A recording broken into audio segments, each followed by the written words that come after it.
நண்பர் அனைவருக்கும் வணக்கம். ஐசி ட்ரீ கிளப் வாயிலாக இந்த கருத்து பதிவு செய்யப்படுகிறது.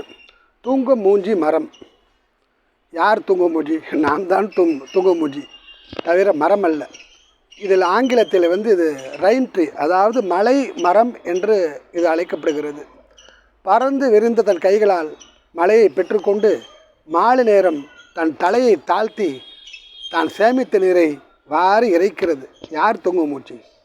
பறவைகள் கூடுகட்ட அதற்கு துணையாக பறவை குஞ்சுகளே நீயும் தூங்கு, நான் உனக்கு ஒத்தாசை செய்கிறேன் என்கிறது இந்த மரம். உணர்ச்சியை கொப்பளிக்கும் ஒப்பற்ற மரம். 60லேருந்து 80 அடி வரை வளரும். தூங்கு வகை, காட்டு வகை என்று பரவலாக பேருண்டு. அந்த காலத்து ராஜாக்கள் போரில் வெற்றி பெற்ற பின் இந்த வாகை மலர்களை சூடியதால் தான் இன்றளவு கூட வெற்றி வாகை சூடினான் என்று நாம் பேசுகின்றோம், படிக்கின்றோம். வாழ்க்கையில் வெற்றி பெற இந்த மரங்களை நட்டு நீங்களும் வெற்றி வாகை சூடும்படி எல்லாம் இறைவனை பிரார்த்திக்கின்றேன். நன்றி, வணக்கம்.